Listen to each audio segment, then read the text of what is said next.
nosso lado. Mais uma conversa que temos, e hoje o nosso tema do nosso lado é a profissão de professor e professora. A profissão de professor e de professora e as grandes alterações, mudanças que essa profissão está vivenciando a partir da pandemia, a partir de março de 2020, a partir do isolamento físico e a partir de todas as alterações que todos nós estamos vivenciando diariamente no nosso cotidiano, com os nossos filhos, ou com os nossos amigos, com os nossos parentes que exercem a profissão de professor e professora. Para conversar sobre esse assunto, a gente convidou a Camila Cândido, que é advogada da LBS Advogados em Brasília e que atende também os professores da Unicamp. E a nossa convidada especial, né, Camila? A nossa convidada especial é a professora Valéria Morato, presidente do Sindicato dos Professores de Minas Gerais, o Simpro-MG, e que pode nos dar algumas luzes, né, Camila, sobre os grandes problemas e sobre as profundas alterações que são vivenciadas pelos profissionais da educação, pelos professores e professoras, a partir desta gigantesca confusão que é decorrente da pandemia e da profunda alteração do modo de trabalhar que cada um de nós tem vivenciado. Bem-vinda, professora Valéria Morato.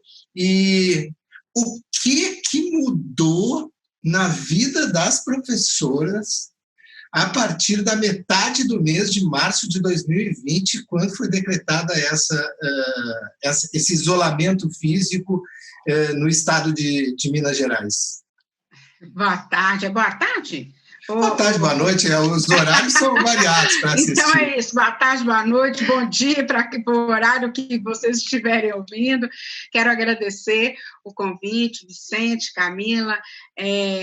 Eu tenho participado, né, de alguns questionamentos, algumas entrevistas, algumas perguntas, e quero agradecer, porque acho que esse é o espaço, vocês que trabalham com trabalhadores, sabem que os trabalhadores não têm espaço na mídia, não têm espaço nas redes sociais, vamos dizer assim, não são, porque nós não temos dinheiro para impulsionar, né?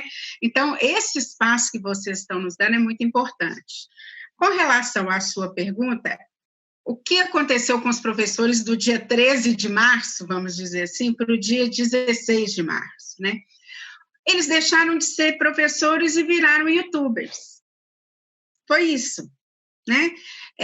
Deixaram de poder aplicar toda uma metodologia que foram preparados e foram formados para tal, para trabalhar presencialmente, em especial os da educação infantil, para trabalhar o corpo, para brincar com as crianças, que sempre querem muito tato, que necessitam muito de afeto físico mesmo, para ter que deixaram de aplicar isso para ter que, de repente, da noite para o dia, não poder mais, né, igual todos nós, não podemos nos ver pessoalmente, não podemos estar em contato pessoalmente, e ter que se reinventar, que é a palavra da moda, né?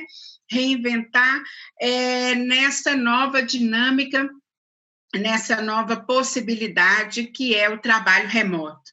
E como a gente não estava preparado, né, os professores não estavam preparados, um pouco mais preparados estavam os professores do ensino superior, porque eles já trabalhavam com alguns conteúdos à distância.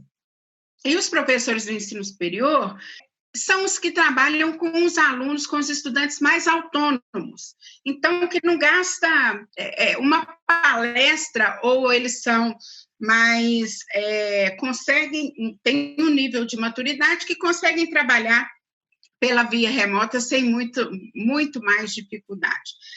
E nós tivemos, então, e os professores tiveram que, da noite para o dia, alterar toda a sua forma de trabalho, e eu costumo dizer que, além de youtubers, tivemos que aprender a ser youtubers trocando o pneu com o carro andando, né? Porque não tivemos um tempo de preparo para depois implementar. Então, era uma plataforma que a escola mandava. Tentava aquilo, você gravava as aulas, tentava fazer com os alunos, a plataforma não era o suficiente. Vinha uma outra plataforma, que você tinha que fazer um outro estudo, uma metodologia. Então, as horas de trabalho que o professor dispensava, ou as suas horas, né, que o professor dispensava para o trabalho, elas se acabam triplicando, na verdade. Os professores tem que gravar as aulas, mas antes de gravar tem que preparar, depois que gravar tem que observar. Eu ontem fui gravar um vídeo, para gravar um vídeo de 40 segundos, 50 segundos, você grava 3, 4, 5 vezes, né? Então, assim, a aula, ela não é mais de 50 minutos. A aula, ela é para o professor de, no mínimo, umas 4 horas, uma hora a aula. Então, assim, a vida do professor virou de ponta cabeça. Lembrando, e isso falando da questão metodológica, né? Da questão trabalhista aí. Sem falar na vida, porque as nossas vidas viraram de ponta cabeça. Todos os professores e professoras têm as suas famílias, que estão todas confinadas, né? E ele está ali com seus filhos, que querem colo, que querem comida, que querem o banho, querem o banheiro, Então, assim, foi uma vida inteira colocada de perna para o ar, né? E, assim, no caso da educação privada, sem que o patronal visse que do outro lado da tela tem um trabalhador, uma pessoa, uma professora que é mãe, né? Que é dona de casa também e que precisa fazer uma adequação a essa nova rotina. Não teve tempo para a nova rotina, para a adequação. Eu acho que continua também, assim, um descuidado, né? Vamos usar essa expressão aqui, um descuidado por parte das empresas, pelo menos é o que a gente tem de relato, né? O que é um descuidado por parte das empresas? As empresas, elas passaram, depois do primeiro baque, eu acho que talvez das primeiras 2 semanas, né? Onde todo mundo ficou assim isolado mesmo e baqueado com a questão da pandemia, elas passam a exigir o trabalho dos professores, porque os pais também começam a exigir o trabalho dos alunos, né? A exigir a volta das aulas, aspas, assim, né? E passa a exigir o trabalho dos professores. E passa a exigir o trabalho dos professores sem nenhum cuidado do ponto de vista da ergonomia, de cadeiras, de equipamentos, do fornecimento sequer do fornecimento de internet, né?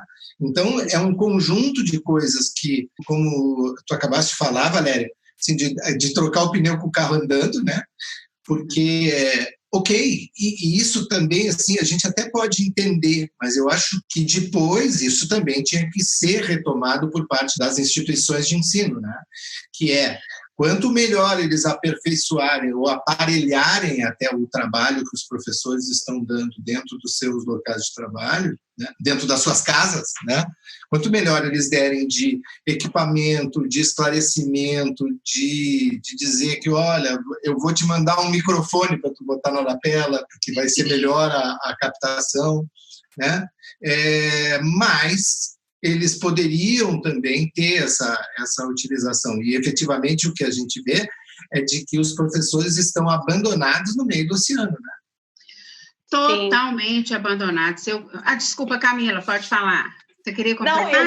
Não, eu queria completar, porque eu acho que a pergunta que eu tenho para você pega um gancho nisso que o Vicente acabou de falar, que é a questão da liberdade de cátedra, que ela quase um princípio, né, para os professores, assim, algo tão caro. E tem a liberdade de cátedra e ainda tem a própria liberdade individual, porque casa não é escola, né? E tanto os alunos entram na casa dos professores, como os professores entram na casa dos alunos. E de uma forma, às vezes, é muito invasivo, porque você não tem controle, né?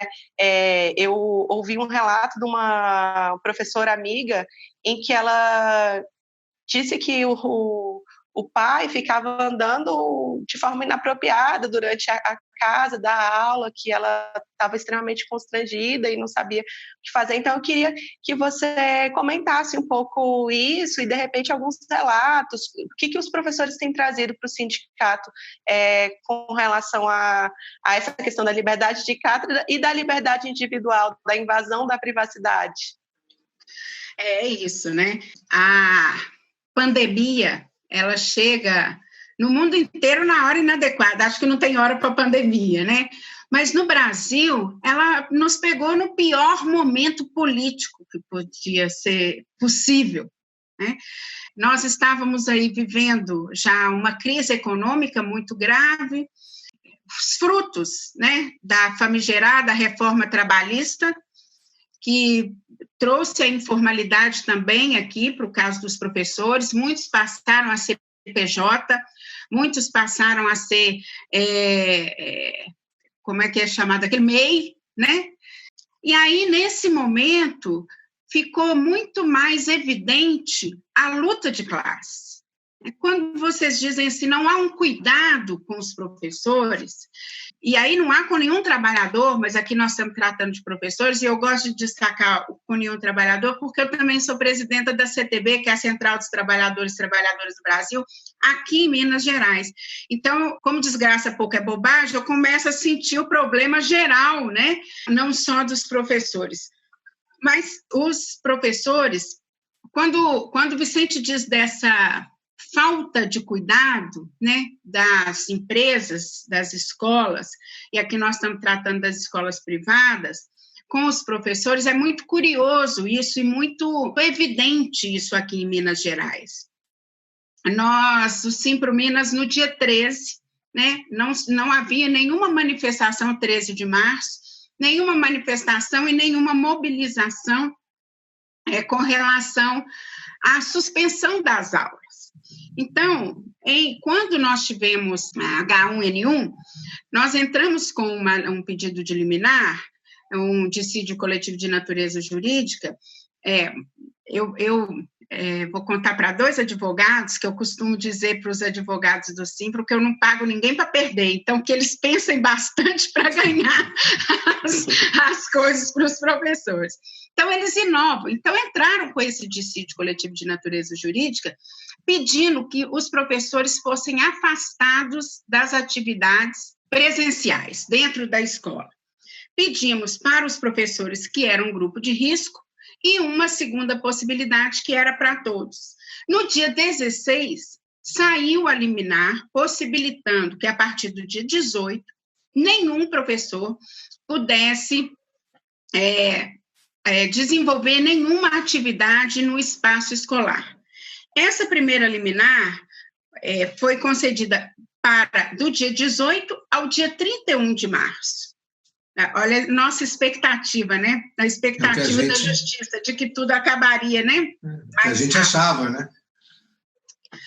E aí, no dia 27, houve a confirmação da liminar. Além da confirmação, foi feita uma reforma. E o que foi essa reforma do dia 27? Primeiro, ela confirmou a suspensão das atividades presenciais na escola, só que agora por tempo indeterminado, mas possibilitou o trabalho remoto, desde que as escolas oferecessem para os professores tudo o que fosse necessário, né? Então, em tese, porque isso é em tese, a obrigação de trocar o computador, de aumentar a banda da internet, de arrumar uma luminosidade, né? Eu estou aqui com uma luminosidade também, era da empresa. Mas as escolas não fizeram isso, né? Eu tenho relato de professora que teve o seu celular roubado e que a escola falou, se vira, você precisa gravar a aula. E era o único instrumento que ela tinha. E aí, quando você diz assim, não há o cuidado com o outro, não há nem no maquinário, Vicente, e nem na vida. Porque desde que nós conseguimos eliminar, que os sindicatos patronais estão tentando derrubá-la. Eles querem que os professores voltem a dar aula presencial. Né? E os professores não, porque eles não pararam de trabalhar, eles não pararam de dar aula. E aí a Camila faz esse complemento, que é em que momento os professores tiveram que se reinventar e dar essa aula remota. Eu tinha dito que era o pior momento político e de negação da educação, de negação da importância do professor e da professora. Pelo contrário, né, nem é de afirmação, de negação, é de estímulo para que os professores e professoras fossem e sejam atacados.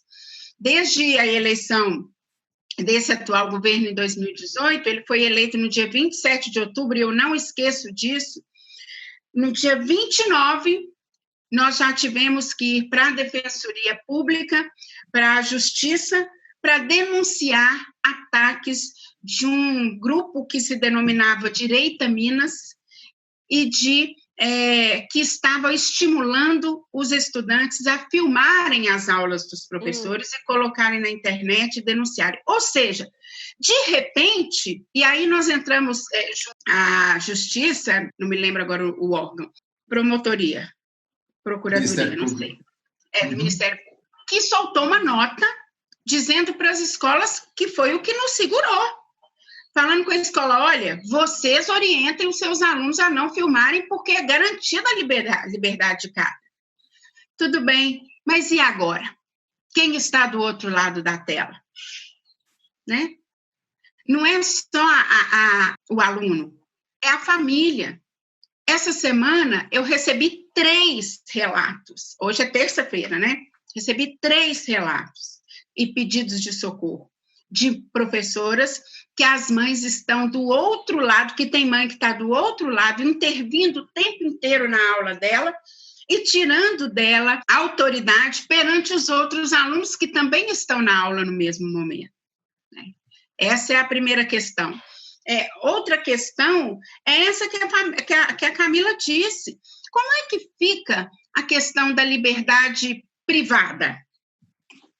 Os professores hoje, a casa deles virou escola, né? A casa deles virou escola. Eu, na minha casa, né, eu tenho, quem mora aqui, eu, meu marido, e eu tenho um filho que estuda em Lavras, na universidade, que veio para casa, né, agora. Adultos, 3 adultos, cada um trabalhando no seu quarto. Você já imaginou uma casa onde 3 pessoas, onde o pai, a mãe precisam trabalhar, preparar a aula, com 2 ou 3 crianças correndo ali o tempo inteiro? Não imagino. Não tem jeito.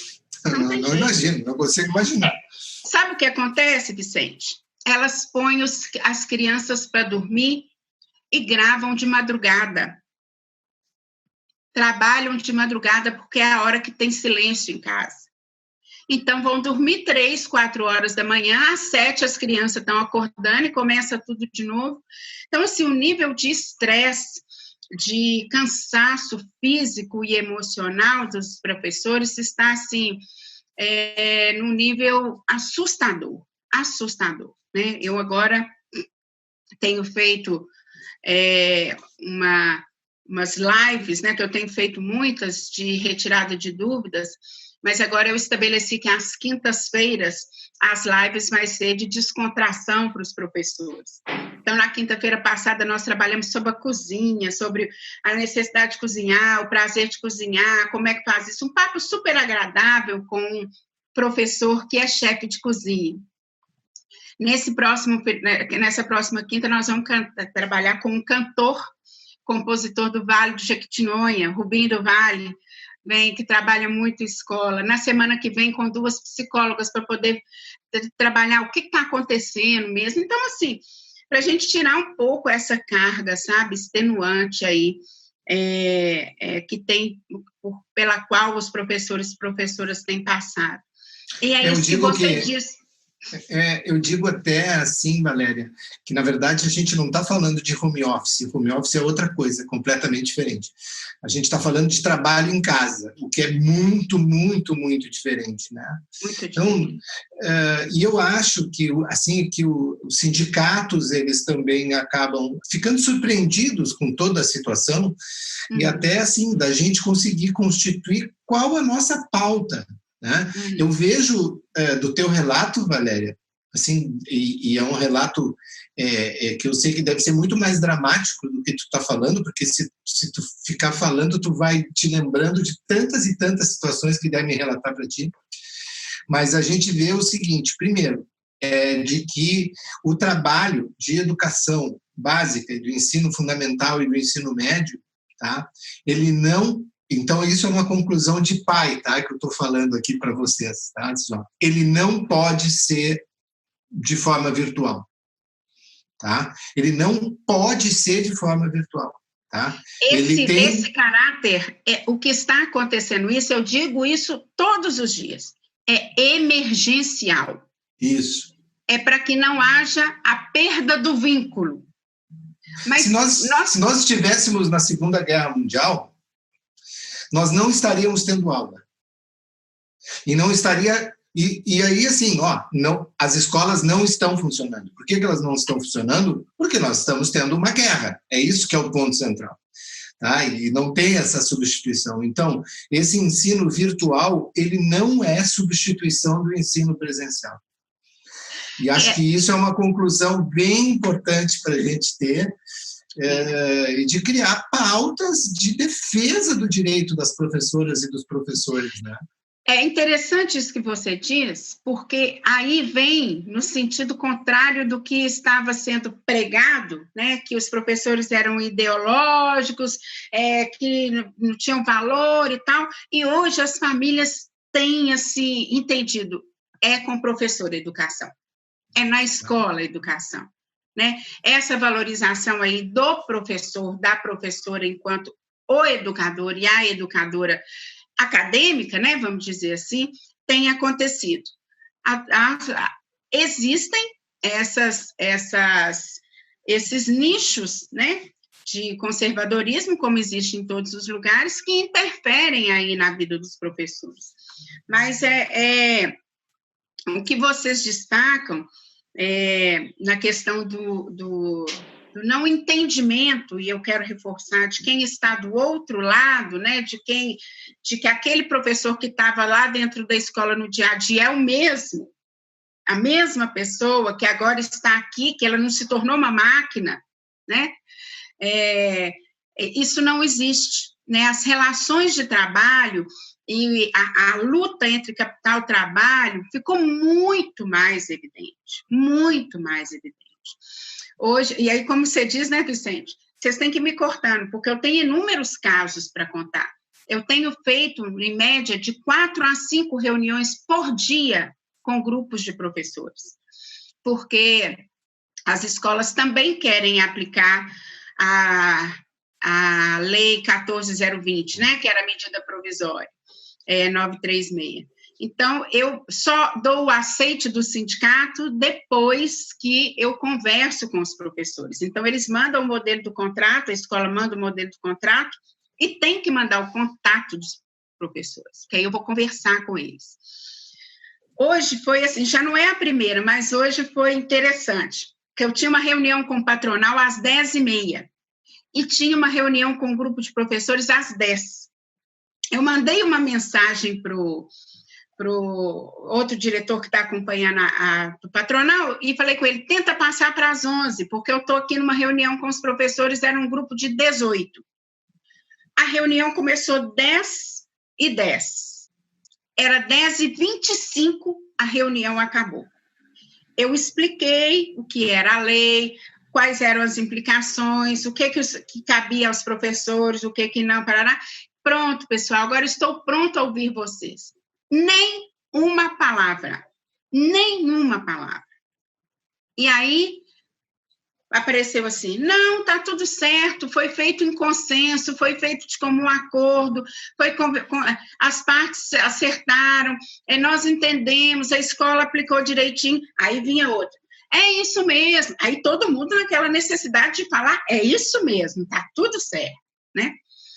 Bom, tá tudo certo? Medo. Aí a minha secretária me acompanha nas reuniões. Ela falou, olha, o e-mail que eu passei para vocês e o Zap é do meu número. Ele está à disposição de vocês para qualquer coisa. Saí da reunião, entrei na outra de 10h30, ela me falou assim, vamos esperar no privado o que vem. E era um monte de mensagem, nós não aguentamos mais o tanto de reunião de 3 horas, fora do turno, além de gravar, nós temos reunião à noite, nós não podíamos falar lá no grupo, porque os professores estão sendo coagidos. Olha isso. Olha isso. Você tem que lidar com isso, né? Você tem que lidar... Outro dia, um grupo de professores me chamou para uma reunião, chamou o Simpro para uma reunião, induzido por uma professora que o esposo é dono de escola, ou seja, ela também é dona de escola, e queria que o Simpro se manifestasse de qualquer forma a favor, contra a redução da mensalidade, porque o Ministério Público, o PROCON da cidade, está obrigando as escolas, soltou uma nota, o PROCON... para reduzir as mensalidades. Olha, eu não entendo por que vocês estão me chamando. Eu defendo o emprego e os salários. Eu sabia que ali eu estava lidando também com dono de escola, né? E redução de salário é inconstitucional. Não pensem vocês que vai ter redução de salário, que não terá. O Simpro vai fazer o que for necessário. Agora, alguma escola já discutiu com o Simpro o aumento das mensalidades todo ano? Alguma escola já repassou para os professores o mesmo percentual que aumentou a mensalidade? Por que agora eu sou chamada a me pronunciar? Eu não tenho nada a ver com isso. Aliás, eu sempre pedi planilha para as escolas para eu poder fazer a pauta, nunca me foi dado. Eu não tenho que me pronunciar por X ou por Y, né? Então, assim, eles vão sendo... estão com muito medo de perder emprego, né? Estão estafados, estão exaustos de tanto trabalhar, estão inseguros, por isso que você falou, né, Vicente? Eles não sabem como é que está o conteúdo do outro lado, se o aluno está aprendendo, e vocês sabem que o professor é medido pelo aprendizado do aluno, né? Hoje tem um ranking, né, de professores, que não é só pelo aprendizado, é pelos belos olhos, aquele professor que brinca, então, assim, depende da nota que o aluno dá para o professor, se o professor continua no trabalho ou não. Então, é uma questão, assim, para mim, não é um novo normal. Isso não é normal, isso não pode ser normal, né? Isso é emergencial. Óbvio que nós vamos voltar para uma escola que não foi a mesma escola da qual saímos. Nós teremos que voltar pensando numa outra estrutura. Não só física, curricular. É absurdo você ter que dar uma aula remota pensando no conteúdo de matemática, depois no conteúdo de português, depois em vencer a apostila de ciências. Eu estou com a minha afilhadinha aqui hoje, 4 anos. Dever na apostila. Oh, Deus. A Camila tu tem filho pequeno também, né, Camila? Eu tenho uma de 6 anos e ela foi alfabetizada agora, mas a escola dela foi bastante cuidadosa no processo todo, então são pouquíssimas horas de aula por dia. Assim, eu fico imaginando o tamanho do trabalho pedagógico por trás daqueles mínimos minutos de aula, assim. E o tamanho a importância dessa aula é a manutenção do vínculo. A manutenção do vínculo. E assim, você tratar, olha, como é que está aí na sua casa? Você já teve alguém que foi contaminado pelo Covid? Você está com saudade? O que acontece com as pessoas que são contaminadas? Você já viu que está aumentando? Porque isso não é fazer educação? Me expliquem se isso não é fazer educação. É um apoio afetivo mesmo, né? De acolhimento emocional das crianças. Porque e é fazer nós, educação biologicamente. A educação Sim. infantil passa pelo cuidado. Não é por conteúdo, é pelo cuidado. E é o que o Vicente falou, se tivéssemos em guerra de bomba, porque isso é uma guerra, gente. É, uma guerra. Nós estamos numa guerra. Isso. Se tivéssemos numa guerra de bomba, ninguém questionava quando a escola ia voltar. Ninguém questionava. Por que agora nós estamos preocupados com um ano letivo?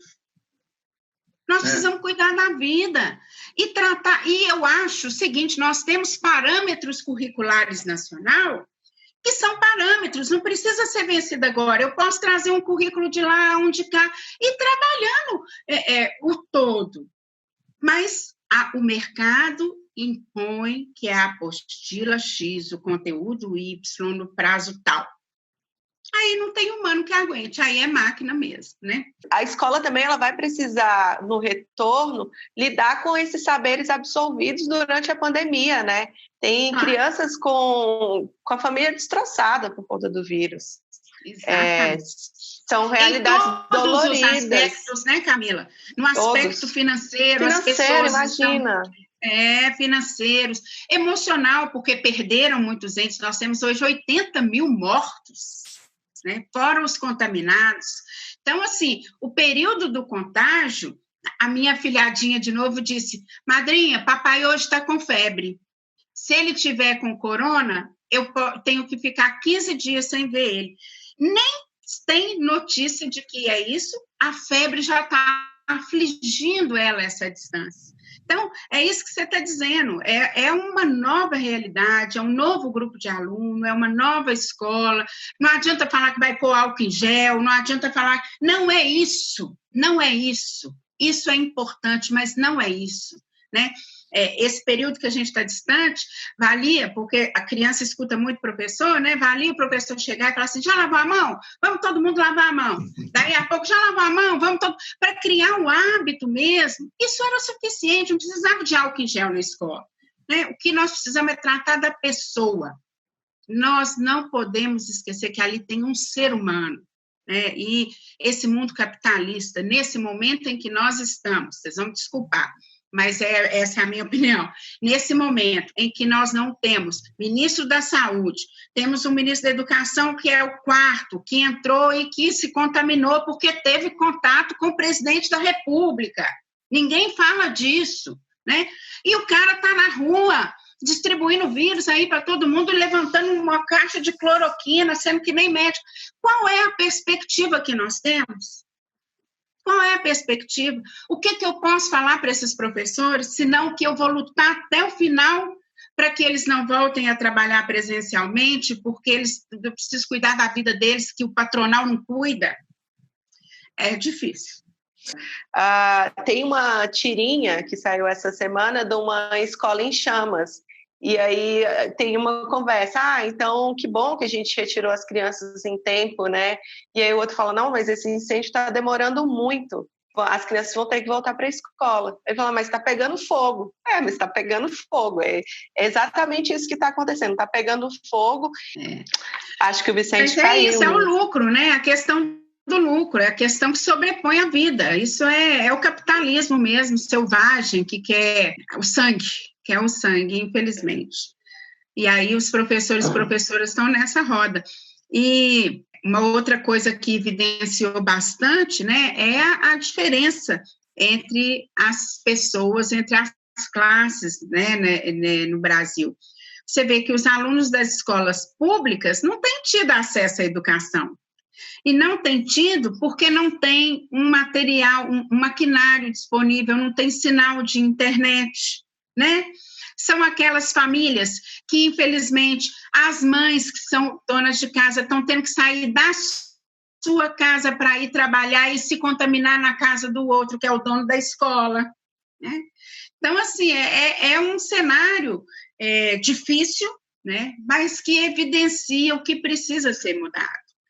Me perguntam assim, me perguntam, muitos falam assim, nós vamos sair dessa pandemia diferentes. Eu, de fato, espero que a gente saia diferente, mas que a gente saia para uma vida diferente, para o entendimento de que esse mundo não dá, esse mundo não é para todo mundo. Ou nós mudamos o modelo, né? Ou essa forma de se fazer e de viver no mundo, explorando o meio ambiente excessivamente, um ao outro excessivamente, isso não cabe, não dá, não é para todo mundo, né? Então, sim, nós precisamos mudar. Tem uma questão que eu acho muito grave, né? Que tem a questão toda psicológica que envolve isolamento social, tem a pressão dos patrões que é muito forte sobre os professores, e ainda tem a questão da luta, né, da luta política. A categoria dos professores é uma categoria muito aguerrida, né? E aí, durante o isolamento social, você tem uma série de leis que retiram direitos. Tem agora a discussão do Fundeb. Alguns estados estão passando pela reforma da Previdência, na adequação da reforma da Previdência. Como que é? Essa pergunta é bem particular, você como presidente do sindicato. Como é enfrentar essa quantidade de ataques com a categoria isolada socialmente? Primeiro, nós temos feito luta em espaços diferentes, né? Nós temos feito essa luta diária junto com os professores para tentar diminuir o estresse, para tentar diminuir a carga de trabalho, mostrando para os professores que isso é o real, que isso é a exploração e que cabe a eles o direito a uma licença médica se tiver extenuante demais mesmo, né, que eles precisam se cuidar, inclusive que dizendo que se eles se cai a imunidade, né, por causa do estresse, é mais fácil de ser contaminado, né? Então, essa é uma luta. Outra luta, por incrível que pareça, é para garantir que os salários dos professores sejam pagos, porque muitas escolas não estão pagando os salários, né? Nós temos a rede SENEC, que é no país todo, e que aí no Rio Grande do Sul, onde está o Vicente, a gente tem também enfrentado, que não pagam. Agora resolveram que vão reduzir o salário dos professores em 40%. Né? E aí estão ignorando, porque sabem que isso só pode ser feito através do sindicato, o sindicato não vai fazer, estão impondo aos professores e professoras que assinem esse novo contrato, sabendo que não vale, mas estão impondo. Aí, nesse grupo de escolas, nós temos conseguido alguns movimentos dos professores cruzarem os braços, não darem as aulas remotas, porque é o único instrumento, né, que a gente tem de fazer uma luta mais direta e específica para aquela escola. E temos trabalhado também em nível de parlamento, para que não passe, ou para que sejam minimizados essas ofensivas aí do governo que você relata tão bem, né? Nós trabalhamos muito junto às centrais sindicais, junto ao deputado Orlando Silva, do PCdoB, para que ele fizesse aquele relatório que nos atendesse, minimizasse os impactos da 936. Tivemos sucesso, né?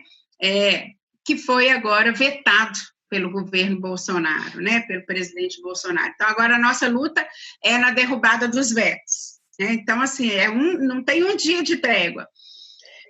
Conseguimos que a 927 caducasse, né? Conseguimos, que também era o retorno da carteira verde e amarela, que tinha sido a 907, que também tinha caído, né? E agora nessa luta contra o Fundeb, a ofensiva contra a escola pública, ela é muito grande. O mercado quer ocupar a educação. Educação é estratégica, né? É fazer pensamento, é formação de cidadãos. E aí, existe um relatório, né, da professora Dorinha, de Tocantins, né, do DEM de Tocantins, que tem sido discutido desde 2015. Então, há consenso, né? E não é um relatório de uma PEC, de uma proposta de emenda constitucional.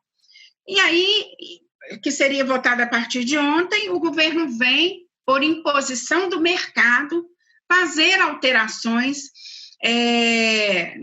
fazer proposta de alteração nesse relatório, retirando dinheiro da educação privada, da educação pública e levando para a educação privada, né? Cortando percentuais, querendo que o Fundeb, o novo Fundeb valha a partir de 2022, ou seja, para fazer barganha eleitoral, porque 2021 ficaria como está, né? Ou no limbo, que a gente ainda não sabe, e isso tudo vai fazendo, e nós sabemos que o Fundeb é investimento em infraestrutura das escolas, investimento em valorização do profissional. Se corta isso, aí precariza mais ainda a educação pública. Então, a ofensiva agora e o nosso trabalho incessante, né, desde sábado, desde sexta-feira, na verdade, que começou a movimentação do governo, nós estamos trabalhando também junto aos deputados e deputadas para que aprove o relatório da professora Dorinha na íntegra, sem nenhum substitutivo. Sabemos que não é fácil, porque são 308 votos, depois mais 308 votos, né?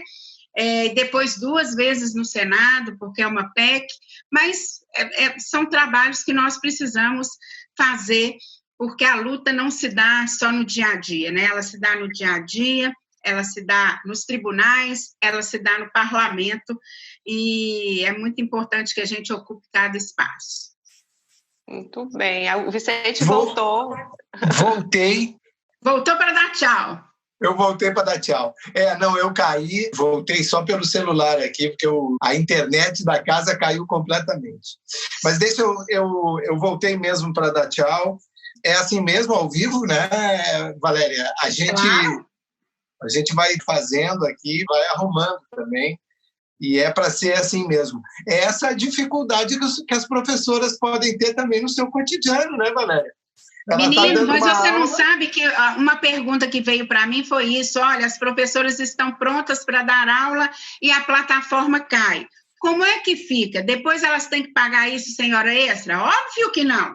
Elas estavam lá no horário delas de trabalho, o problema não foi delas, ué. Né? Então é hora extra. E é exatamente isso. Quer dizer, olha, o problema eu tenho equipamento bacana, internet show de bola, com não sei quantas megas de transmissão, e é isso, caí, ainda não voltei, estou com acesso provisório e precário aqui, e é o exemplo do que acontece no dia a dia da gente, né? Do professor que está na sala de aula e acontece isso aqui. E a escola não vai ter nenhuma preocupação de acolhimento a essa professora que caiu. Pelo contrário, vai cobrar dela que ela deixou os alunos na mão no meio de uma intervenção, no meio de uma palestra. Valéria, eu quero agradecer muito a tua participação do nosso lado. Saiba que a gente está do mesmo lado, tá, Valéria? Todos nós aqui, eu, Camila, todos os integrantes da Rede Lado estão do teu lado, estão do lado dos professores e das professoras. Tem uma coisa que tu falou que eu acho que é bem bacana, tá? E acho que é a síntese de toda essa nossa conversa. Vai ter um novo mundo de estudo, né? Um novo trabalho está surgindo, tá? E esse novo trabalho ele tem que criar as suas reentrâncias, as suas ressignificâncias. Mas ele tem que reconhecer que o jeito que era feito, ele tem que continuar sendo feito, né? E isso talvez o mais importante, que a gente consiga reconhecer isso e consiga ressignificar, fazer novas leituras de tudo que está nos acontecendo, né? o professor, a professora, nós, advogados, advogadas, enfim, todos nós consigamos entender esse novo mundo que está surgindo, né? E consiga entender que esse novo mundo ele não pode descartar o velho trabalho, né? Com todas as suas limitações e contradições, nada melhor do que o trabalho humano, e nada melhor do que o trabalho humano do professor e da professora. Obrigado, Valéria. Obrigado, Camila. Fiquem vocês também aí para poder registrar a sua despedida. E um beijão a todos. E a todas, é claro, especialmente para vocês aí. Valéria, obrigada pela conversa. Foi um prazer te conhecer e aprender tanto com você. Acho que se tem uma coisa que os professores podem ficar felizes ou que eles tiveram algum ganho nesse período é o do reconhecimento das famílias, né? O trabalho do professor é insubstituível. Nós, pais e mães, nós não temos condições e capacidade de fazer aquilo que vocês fazem pelos nossos filhos, né? Pela nossa sociedade. Então, eu acredito que em vários lares o reconhecimento ao professor, ele aumentou. Eu acho que já tinha algum reconhecimento, né? Ou que já vinha ali um pouco capenga nos últimos anos. Eu acho que esse índice aí subiu bastante. Foi um prazer, Valéria, e parabéns pela sua luta, pela sua organização no sindicato. É admirável. Muito obrigada. Eu que agradeço, né? Comecei agradecendo e termino agradecendo esse espaço e essa conversa, e eu quero concordar, né, mais uma vez com você, Vicente, que o que fica dessa pandemia é que nada substitui o ser humano, né? Nada substitui o contato, nada substitui o olho no olho, nada substitui o abraço. E eu espero, muito rapidamente, poder nos ver pessoalmente, dar um abraço, que é disso que nós estamos precisando. Estamos à disposição e vamos seguir sempre firmes na luta. Pode deixar que a gente vai aí te visitar, tomar uma cachaçinha, né, Camila? Comer um pão de queijo. Um pão de queijo. Pão de queijo, uma costelinha, uma canjiquinha. Isso. Nós vamos aí te dar um abraço pessoalmente também. Que bom, fico aguardando. Serão muito bem-vindos. Valeu.